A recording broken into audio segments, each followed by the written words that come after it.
Hi, Sarah. Hi, Louise. How are you? I'm good. I'm really good because we're going to be talking about perimenopause and menopause, and I just love our chats. So, Yeah. talk to me your experience of perimenopause, menopause within your community.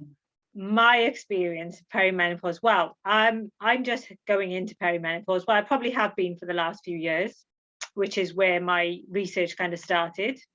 As I've said before, I'm a bit of a geek when it comes to education. So if I start feeling something myself, I want to know, what it is. And then it's just sort of taken me further to see how it affects my community and the ladies in the community, and how do they feel about it, or what is their knowledge of it, what's their education of it. And I'm quite surprised, to be honest. I think I'm quite surprised, to be honest, because it's just not really discussed at all. I even asked my mum when I started to look, and I said, what's the word for menopause in our language? And she said, I don't know. I don't think there is a word. That's what she said. She actually doesn't know if there is a word for menopause. Okay. Well, if anybody does know, please let us know. Yes, please let us know if we are just ill-informed and there is a word. But she didn't know the word for it. And when I said, about how do your age group feel, because obviously she's older now, she's in her 60s.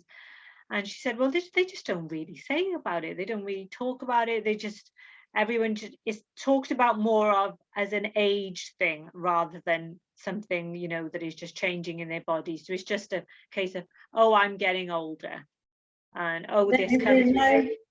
If we know that the menopause can start at, some people are obviously in a forced menopause at a younger age, Yeah. But from 45, we are all perimenopausal, then I don't know about you, but I don't class myself as old age yet. Yeah. I haven't even started yet. I don't feel like living. There's loads to do yet. So to not really understand what is happening with your body and not know, and I really don't think there's probably any understanding, because if you're just thinking you're getting older and this is, obviously I'm sure they're aware that their periods are going to stop, but they're not, that potential symptoms that they're having could be anything, the hot flushes, the not sleeping, the moods, the anxiety, the depression, the body even the itching or the hair loss, and lack of sleep, and goes on. Restless leg syndrome and burning feet, and just I don't think there's any awareness that those issues, those feelings, those symptoms are potentially related to the reproductive system at all. Then if those symptoms, which we know for some women can be really debilitating, can be really profound, if you're not putting them sort of like, because not all of those symptoms are going to be down to menopause for some women, but we know that they are symptoms of the menopause, and there's a lot of symptoms of the menopause. Your fogginess, etc., bone health, heart health. Then all those things that you're feeling are really uncomfortable, and you're putting all of that down to just your age, when we know that actually movement, good nutrition, HRT, for those that are happy to take HRT, it's really going to make a massive difference. So if that education was reaching the ladies, they could be supporting their hormonal change. For their heart health, bone health, brain health.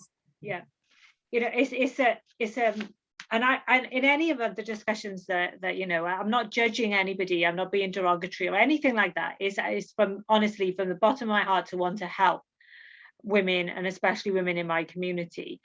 But it sort of seems to come to like a certain age, and then women stop having much activity. They're probably not so busy with kids because their kids are grown, and then they might have grandchildren, so that activity that they could have potentially been having in just bringing up a family slows down.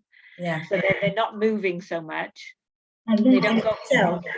That in itself, activity or lack of activity, if you're active and then you suddenly stop, I know it, where you like, for various reasons. Okay, we call it Christmas. If you're less active over Christmas, you still know when you go back, don't you? Like, I'm achy. Yeah, you know, you feel it then, and then there just seems so much lethargy and fatigue. Let's say, for example, okay, so we quite often have gatherings in the masjid, and it'll be congregational prayer, and you know, or it could be even a funeral. It could be anything where you're gathering in the masjid. I would say 95% of women over the age of 55 to 60 will use a chair rather than pray in a normal fashion. I don't know if you know about religion, but you would pray standing up, and you would go down, and the final position is like child's pose. That's exactly, and then you would stand up again. Well, most women will stop that. They will sit on a chair and make movements on a chair rather than bend the knees and go down into child's pose. So just like exercise movements is very. So they're doing that because they can't do that movement. Because they can't, it's a catalyst, isn't it? It's just a vicious circle. So because the movement you're talking about is actually a really lovely movement to have. It is.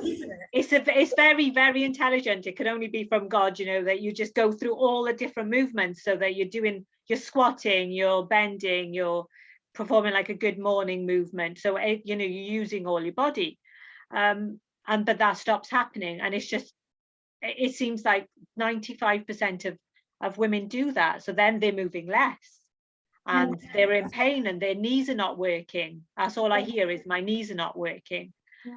And I think I might be oversimplifying it, but I really do feel that a lot of it has to do with menopause, perimenopause and menopause. So those changes that come about, the symptoms start to arise in the body.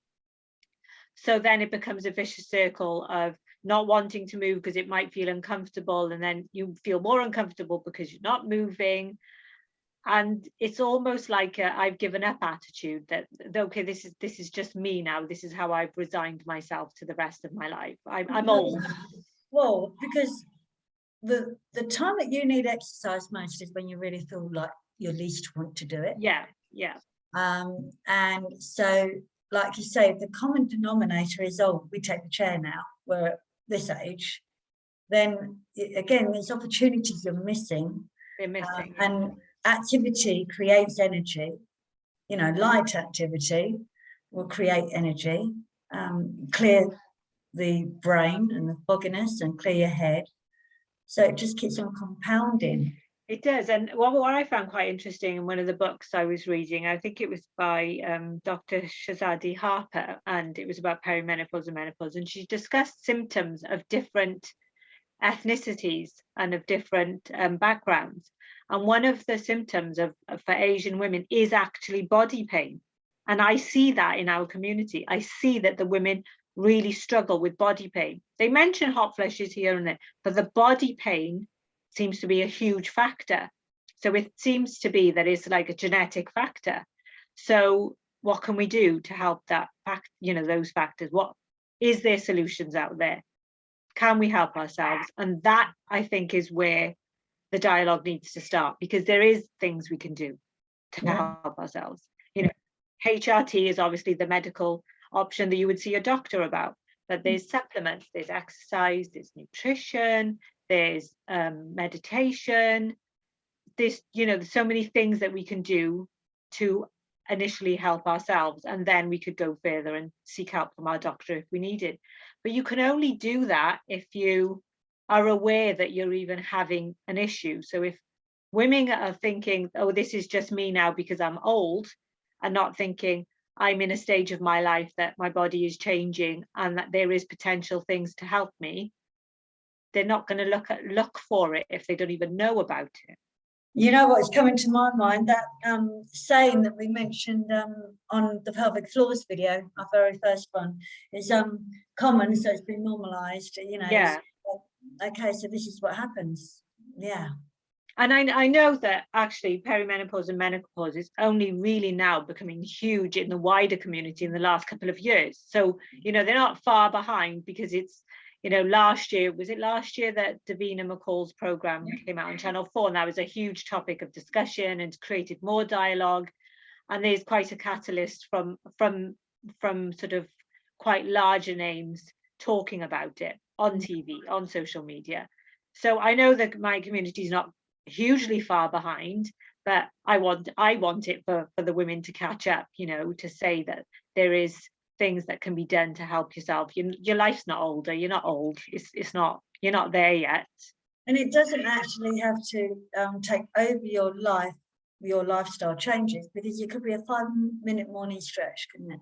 Yeah. It could be that walk outside for 10 minutes. It can be raising, you know, your nutrition, thinking about that side of things, speaking to your GP, speaking to a menopause expert, again, checking out our Instagrams, you know, your Instagram or social media generally of there's many. So Dinah Simon, I mean, like menopause Pilates, her Instagram is just absolutely recommended. I've got loads of movement tips, everybody. Movement tips in menopause. Check out Menopause Pilates, because her Instagram is very good. And there's many, the menopause community is growing and growing. It is, it's huge. In the workplace, education for men and children, in the schools, but women need to hear it firsthand, how to help themselves with small things that can make a huge difference. Yeah, and I think, you know, we're all humans that can be quite similar in, we like to see somebody like us or somebody who we connect to or relate to, and we can often take the message more seriously or listen more or connect more. So that, as much as it's being now discussed in the wider community and really out there on the larger platforms, we need more discussion in my community by members of our community, so women relate to it. The Asian women relate to other Asian women in the same boat, and say, oh right, okay, that's me, that's how I feel, and they relate to them because, you know, they come from the same background and culture, and then they, you know, it's not alien then, you know. No. I am looking forward to seeing what you're going to do. I have aspirations. I'm not, it's just, I sometimes it's quite mind-boggling to think, but where would you start, you know, but I think these discussions are the start. Have these discussions, put stuff up on social media, collaborate with others, talk as much as possible. Don't feel uncomfortable about discussing things about the body, about the reproductive system, about private parts, because it needs to be out there. It's the only way people can learn, women can learn, we can educate ourselves. Young people are wonderful. They are absolutely a machine that we goes through a hell of a lot, and it really is remarkable what our brain and our body can do. Yeah, we want to celebrate it. Yeah, and definitely celebrate menopause as well. You know, it's a stage of our life that is another era. That we have these eras in our life, and it's like, okay, I'm on this era now. Great, let's begin this journey, feeling fit and well as possible. Yes, that's right. You know, it's time to change the mindset that I've sort of, I'm becoming a grandmother, or my children are all married, that's it, I'm done, my life's work's done, and now I'm just going to sit in a chair and give up. There's no need for that. You can have another whole life, you know, friends and grandchildren and traveling and just so many things yet to achieve. And we're all living so much longer now. So we're living a lot longer in the stage of menopause, you know, post-menopausal, when you're in that stage, we're living so much longer. Our life expectancy is a lot longer. So we want to have a good quality of life in there. Yes, because there's no point living longer if you're living in pain and etc. So, like you say, it's another life. It's another whole lifetime that we have got. Yeah. We have got things to do. I feel it about, you know, I feel it about myself. I'm 45. I'm in perimenopause. I feel like I'm only just getting started. You know, I had my kids when they were young, when I was young, so I didn't do an awful lot before I had them. And then obviously you're very busy through sort of raising children, and now now I've stumbled into this field. It was obviously meant to be, and I'm not half done yet. I've got a lot to do yet. You have, darling, you really have. And anybody that wants to collaborate with Sarah, with, you know, if particularly within the Asian communities, you know, but any community that needs to actually, let's see how we're going to reach the women and the men, but how can we get that conversation going? And I think also it's just that general chit chat during the day, isn't it? Hi, how are you? Oh yeah, I'm fine. I'm having trouble with my knees, and it's like, okay, well, let's get something in right away. And then one person, you know how they say a smile will travel around the world. Yeah, so I smile at you, you smile back, and then we both smile at the next person that comes along. And actually, that conversation, the knees, your conversation, Sarah, may well travel and can. Yeah. One person will tell another. And we want to, even if we can't reach directly to the older community. I've thought about that, because I thought, are they necessarily going to be out there on social media? But they all have youngsters in their homes. They have children, they have grandchildren, they have nieces, nephews. And if we just put it out there so much that they're hearing about it and then go home and say, oh, you know what I heard? You know, maybe we should do this, maybe we should do that. So there is always ways. That's a fantastic point. The younger community actually being able to outreach to their parents, yeah, and their aunties. Oh, darling, this is exciting. Or anybody that would like to collaborate with Sarah with any ideas or any campaigns. Yeah, get in touch. For sure. I really appreciate your time with that. We've done the whole series of just short videos and just discussing women's wellness. And I know that we'd like to talk more about like school education, sex education, and our hopes and wishes for so much, all women's health. And then also we were talking earlier on about men and prostate health, etc. So that's another area. So I know that we're going to be doing more, my lovely. Yeah, I think we are. We want to get the ball rolling. We want some discussion and some collaboration. And so we're reaching out to all of you right now and looking forward to doing some work here. Definitely. 2022 is the year, I think, Louise. Yeah, we're going to be busy. And so yeah. We're going to get this teamwork. All right then, my gorgeous. Lots of love. Speak to you soon. Take care. Bye now. Thank you. Bye-bye.